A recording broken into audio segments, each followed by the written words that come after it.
E aí vamos direto ao ponto. Hoje a nossa análise vai desvendar os mistérios de como o dinheiro se transforma, de um jeito silencioso, mas incrivelmente poderoso. O material que vamos explorar hoje destrincha a verdadeira mecânica dos juros simples e dos juros compostos. E olha, não é só um monte de número frio ou fórmula chata no quadro. A gente vai entender a espinha dorsal, aquela estrutura invisível que sustenta quase toda a transação financeira no mundo moderno. Nessa nossa explicação de hoje, cada conceito vai ser uma pecinha de um grande quebra-cabeça. Vamos ver como o tempo e a matemática juntos criam resultados de cair o queixo.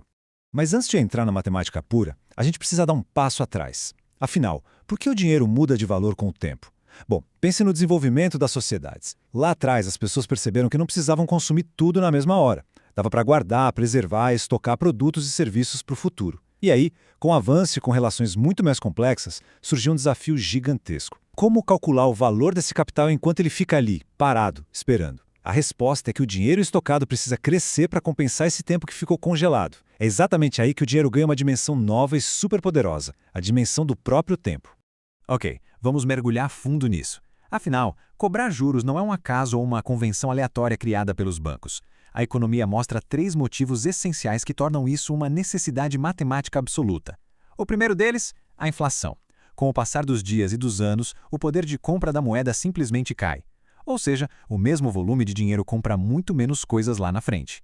O segundo ponto foca diretamente nos riscos. Qualquer capital imobilizado está sujeito a imprevistos, crises financeiras e eventos inesperados que causam um verdadeiro desequilíbrio no patrimônio. E, por fim, a oportunidade. Pensem nos empréstimos. Quando o dinheiro é cedido a alguém, abre-se mão de usar e aproveitar aquele recurso agora. Logo, exige-se uma compensação perfeitamente estruturada para a transação fazer sentido. E antes da gente partir para equações mais dinâmicas e parrudas, é super importante ancorar as regras do jogo, para não dar nó na cabeça de ninguém. A gente tem 4 variáveis centrais que são praticamente um guia universal da matemática atuarial. Primeiro, o capital, a letra P, que é aquele valor inicial, o dinheiro financeiro bruto que vai ser aplicado. Depois a gente tem o tempo, N, que é o período completo da operação, geralmente expresso em anos, meses ou semestres. Aí entra a taxa de juros, a famosa letra I, indicando a porcentagem de crescimento atrelada ao capital por unidade de tempo. E claro, os juros em si, o J, que nada mais é do que o rendimento real, o dinheiro palpável gerado sobre o principal. É a dança milimétrica entre essas 4 variáveis que dita o rumo de qualquer investimento. Vamos avançar e ver como isso se constrói na prática. Apresento o nosso primeiro modelo matemático, o sistema de capitalização simples. Visualmente, a fórmula é incrivelmente limpa, direta e linear. Os juros, J, são rigorosamente iguais ao capital inicial, multiplicado pela taxa e, em seguida, multiplicado pelo tempo. Simples assim. O grande lance aqui, a característica crucial, é que a taxa rende sempre e exclusivamente sobre o capital inicial original. Não importa quanto tempo passe no calendário. É um cálculo em linha reta. Cada mês ou ano gera literalmente a mesma quantidade matemática de dinheiro que o período anterior, sem surpresas e sem desvios de rota. E para a gente desmistificar essa fórmula de vez, nada melhor que um passo a passo real. A meta nesse primeiro cenário é calcular um montante final de R$10 mil, aplicados a uma taxa bem agressiva de 18% ao semestre, ao longo de 10 anos. O pulo do gato aqui, e isso é essencial antes de multiplicar qualquer coisa, é ajustar o relógio matemático. Como a taxa de crescimento é semestral, a gente não pode usar o tempo bruto em anos. É obrigatório converter os 10 anos para 20 semestres. Com a base temporal perfeitamente alinhada, aplica-se a multiplicação pura. 10 mil vezes 0,18 vezes 20. E o resultado final é de cair para trás, R$46 mil. Como o material base detalha, os juros produzidos de forma linear durante esses 20 semestres somam incríveis 36 mil. Juntando esse caminhão de rendimentos com os 10 mil originais, a gente chega nesse montante formidável. Isso prova que, mesmo no chamado juros simples, taxas elevadas combinadas com um bom tempo de maturação conseguem gerar um volume de riqueza muito expressivo. Mas acreditem, esse é só o primeiro ato da história financeira. Agora, o que é realmente fascinante nesse próximo slide é uma citação simples que muda o jogo completamente. Juros sobre juros formados em períodos anteriores. Essa premissa única altera a fundação de toda a arquitetura que a gente explorou até agora. Esqueçam a linha reta estática. Aqui entra em cena um vigoroso efeito bola de neve, onde o capital que gera o dinheiro muda, incha e cresce a cada ciclo de tempo que se encerra. O lucro consolidado de ontem vira parte irremovível do capital de hoje, que vai gerar o rendimento de amanhã. É uma engrenagem fantástica de reinvestimento constante automático.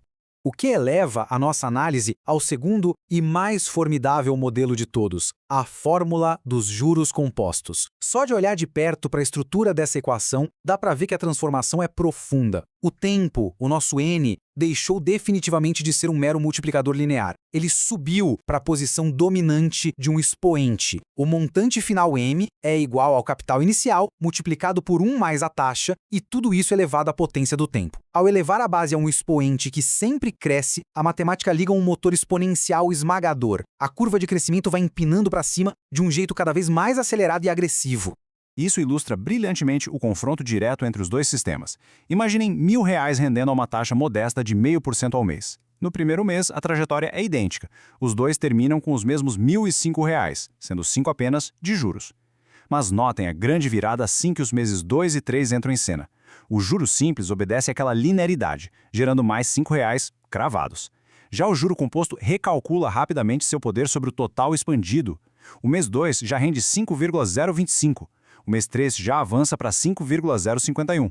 O montante final começa a descolar de forma visível, mostrando como o lado composto ganha tração quietinha no começo, mas se torna absolutamente implacável a longo prazo.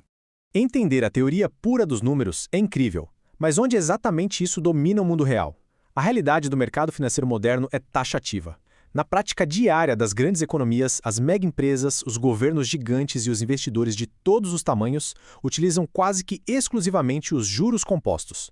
Os financiamentos imobiliários que duram décadas, os rendimentos dinâmicos das bolsas de valores, a emissão bilionária de dívidas públicas, o sistema inteiro é regido por essa engrenagem exponencial, valorizando intensamente cada segundo e capitalizando sem parar sobre os rendimentos conquistados no passado. Então, o ponto crucial da explicação é internalizar a magnitude desse abismo estrutural entre os dois conceitos.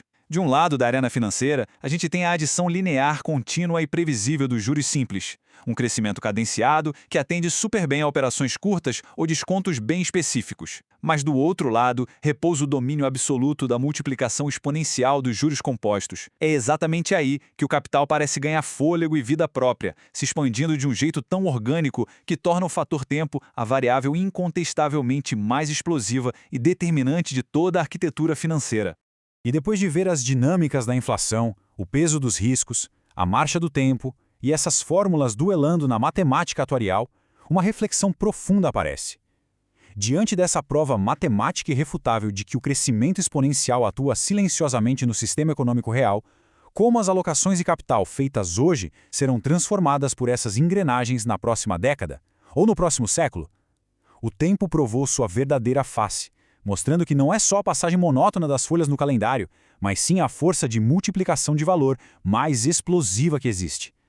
Fica a grande provocação final.